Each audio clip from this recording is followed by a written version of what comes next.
فیل ہو گئے، ناکام ہو گئے، ہار گئے. بڑے بھاری الفاظ ہیں یہ. عام طور پہ انسان جب فیل ہو جاتا ہے یا کسی چیز میں اس کو ناکامی ہوتی ہے تو اس کے حوصلے ٹوٹ جاتے ہیں، جبکہ شاید ایسا ہے نہیں. کسی بھی چیز میں ناکام ہونا یا فیل ہو جانا سب سے پہلے تو اس بات کی نشانی ہے کہ وہ بندہ میدان میں کھڑا ہے، اس نے کام کرنے کی کوشش کی تبھی تو فیل ہوا. وہ جو میدان میں کھڑا ہی نہیں ہے وہ کیسے فیل ہوگا؟ اور پھر فیل ہو جانا یعنی ناکام ہو جانا یہ کوئی لائف سینٹنس نہیں ہے کہ پوری عمر کی سزا مل گئی، اب بس ایک دفعہ فیل ہو گیا اب کوئی کام ہی نہیں کرنا. بلکہ ناکام ہو جانا تو اس بات کی نشانی ہے کہ اسے کئی انداز پتہ چل گئے اس کام کو کرنے کے، کہ یہ خاص کام تھا، اس کو کام کے کرنے کے کون کون سے انداز تھے، کون سا صحیح انداز ہے کون سا نہیں ہے. اور پھر تجربہ آتا ہے. جب انسان ناکام ہو جاتا ہے اسے تجربہ ہوتا ہے کہ اس کام کو کیسے کیا جائے. ناکامی انسان میں عاجزی بھی پیدا کرتی ہے کہ صرف میں ہی نہیں ہوں بلکہ اس کے ریزلٹس کو کنٹرول کیا جا رہا ہے. تو حضور آپ سے یہ سوال عرض کرنا تھا کہ ایک انسان جو ناکام ہو اور کبھی کبھار پے در پے یعنی بار بار ناکامی کا اس کو سامنا کرنا پڑے تو اس کا رویہ کیسا ہونا چاہیے؟ اور آپ کی ذات کے متعلق بھی ماشاءاللہ اتنا بڑا کام ہو گیا، پوری دنیا میں دعوت اسلامی کے ڈنکے بج رہے ہیں الحمدللہ. تو ہو سکتا ہے بہت سے آپ کے منصوبے ہوں، بہت سی چیزیں آپ نے سوچی ہوں اور ان کا نتیجہ اس طرح نہ ہو جو آپ نے سوچا، تو اس وقت آپ کا رسپانس اور آپ کا رویہ کیا ہوتا ہے جب آپ کو بظاہر ایسی کسی منصوبے میں ناکامی کا سامنا کرنا پڑے؟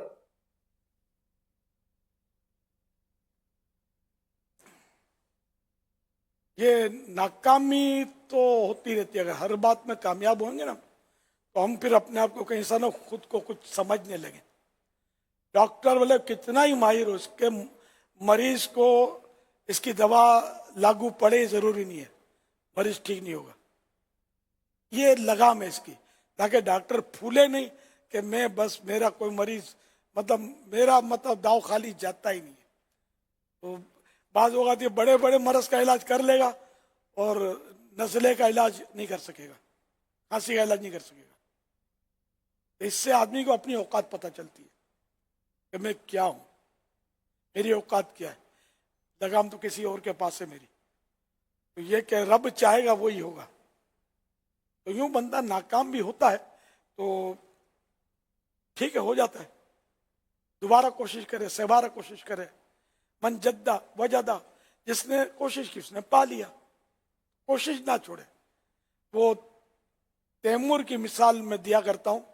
تیمور لنگ یہ ناکام ہو کر اس کا ملک اس سے چھین لیا گیا اور جا کر ایک غار میں پناہ گزین ہوا. اس نے پناہ لی، کھانے کے لیے بیٹھا تو کھانے کا کوئی دانہ وغیرہ گرا ہوگا تو وہ چونٹی نے اٹھایا اور وہ غار کے دیوار پر چڑھنے لگی، پھر گر گئی. پھر دانہ اٹھایا، پھر گر گئی. کچھ چڑھی گری، چڑھی گری، آخر کار وہ اپنے بل تک پہنچ گئی اوپر. تو تیمور یہ دیکھ رہا تھا دلچسپی کے ساتھ. تو اس نے سوچا کہ یار یہ ایک کیڑی، حقیر کیڑی، یہ اتنی ہے کہ اس کا کانفیڈنس اتنا مضبوط ہے کہ یہ ناکامی کو کچھ سمجھتی ہی نہیں ہے اور یہ آخر ایک کامیابی حاصل کر کے رہی. تو میں مرد جیسا مرد ہو کر یہ چھپ کے بیٹھ گیا ہوں، اپنا ملک گنوا دیا میں نے. نہیں، ایسا نہیں ہو سکتا، میں اپنا ملک حاصل کروں گا. تو اس نے بچے کھچے اپنے جو بھی تھے فوجی وہ پھر اکٹھا کیا، پھر اس نے زوردار حملہ کر دیا اور لڑائی ہوئی اور آخر کار اس نے اپنا کھویا ہوا ملک حاصل کر لیا ایک کیڑی سے نصیحت لے کر. تو یوں ناکامی ہوتی ہے، ہمت نہیں ہارنی چاہیے. اب میرا عمل پوچھا ہے، میری تو اب یہ کہ شروع میں وہ کوئی بھی کاروبار کرے نا تو یہ محاورہ ہے گھر کی کھچڑی کھانی پڑتی ہے. لیکن یہ محاورہ میری ذات میں پتہ نہیں صحیح ہے یا نہیں ہے. شروع سے میں تو بریانیاں کھا رہا ہوں. یہ سمجھانے کی درس کر رہا ہوں. مجھے کوئی ایسی خاص ناکامی ہوئی نہیں ہے. اب یعنی کہ یہ ہم نے کام شروع کیا تو الحمدللہ ہاتھوں ہاتھ رسپانس ملنا شروع ہوا. لوگوں نے ویلکم کیا اور یہ پتہ چلا کہ لوگوں کی پیاس ہے کہ ان کو کوئی وضو کے مسئلے بتائے، ان کو جنازے کی نماز سکھائے، ان کو سنتیں سکھائے، ان کی آخرت کو یاد دلائے، ان کی قبر کے معاملات ان کو سمجھائے، قیامت کے مسائل ان کو بتائے، احکام. یہ میں نے نوٹ کیا. تو جسے موت کا بیان کیا، پھر گھما پھرا کر مدینے قبرستان اس طرح گھماتے میں رہتا تھا. اس طرح لوگوں کو بڑی سمجھ میں آتا تھا.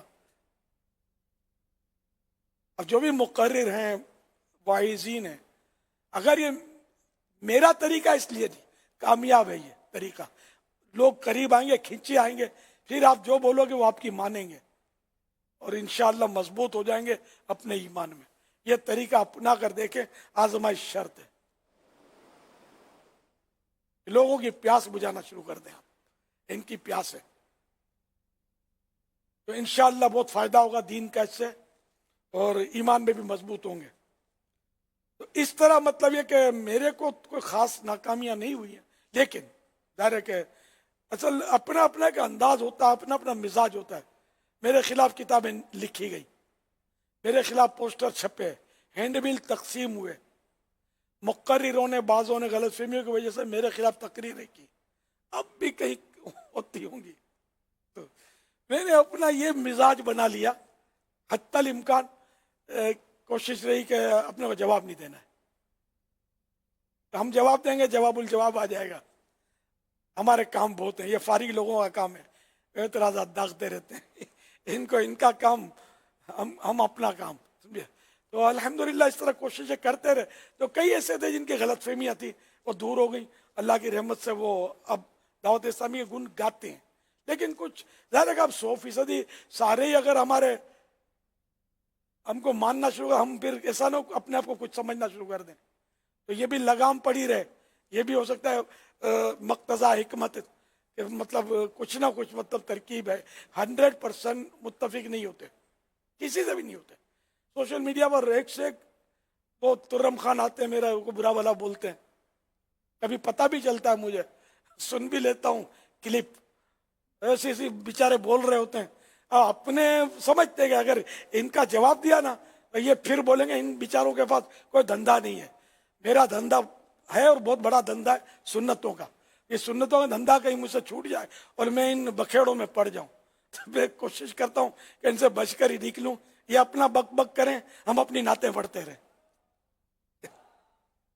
تو اگر یہ انداز اپنا لیں گے نا سارے مبلغین، مقررین، واعظین، تو انشاءاللہ یہ امت آپ کے پاس ہے، آقا کی امت، دکھیاری امت آپ کے پاس ہے. اور یہ انشاءاللہ اپنے ایمان میں، اپنے عقیدے میں، اپنی سنیت میں، اپنے مسلک اعلیٰ حضرت میں پتھر سے زیادہ مضبوط ہو جائے گی، اسٹیل ہو جائے گی، اسٹیل انشاءاللہ. الحکمت و دالت المؤمن، حکمت مومن کا گمشدہ خزانہ ہے. اللہ کرے دل میں اتر جائے میری بات. ہو سکتا ہے کہ میری اس گفتگو کو بھی کوئی لے لے سوشل میڈیا پر، کچھ کہا نہیں جا سکتا، کوئی بات نہیں. اپنی ترکیب ہے، جواب میں دوں گا ہی نہیں. یہ بھی باتوں کو غصہ میں نے سنا تھا کہ یہ جواب دیتا ہی نہیں ہے. یہی تو جواب ہے، لا جواب ہے. اگر میں جواب دینے میں ٹائم صرف کرتا تو اتنی بڑی فیضان سنت کہاں سے آتی، اتنی بڑی بڑی کتابیں، اتنے رسائل کہاں سے آتے، اتنی مخلوق میرے پاس کہاں جمع ہوتی، ہم مسائل کھڑے ہو جاتے. تو میں الحمدللہ ایوائڈ کرتا رہا اس سے. حتی الامکان جہاں ضرورت ہوئی، جہاں مجھ سے سوالات ہوئے، وہ جوابات بھی دیے ہیں، ایسا نہیں ہے کہ بالکل. لیکن میں مطلب حتی الامکان بچ کر نکلنے والی کی ہے میں نے. شاید کامیابی میں یہ بھی ایک راز ہے میرا کامیابی کا، ورنہ اسی میں مجھے الجھا کر کوئی رکھ دیتا. تو ہم الحمدللہ ہم الجھے ہوئے نہیں ہیں، ہم آقا کے قدموں سے لپٹے ہوئے، غوث پاک کے دامن سے چمٹے ہوئے، اس لیے ہم سلجھے ہوئے اللہ کی رحمت سے. صلو علی الحبیب صلی اللہ علی محمد.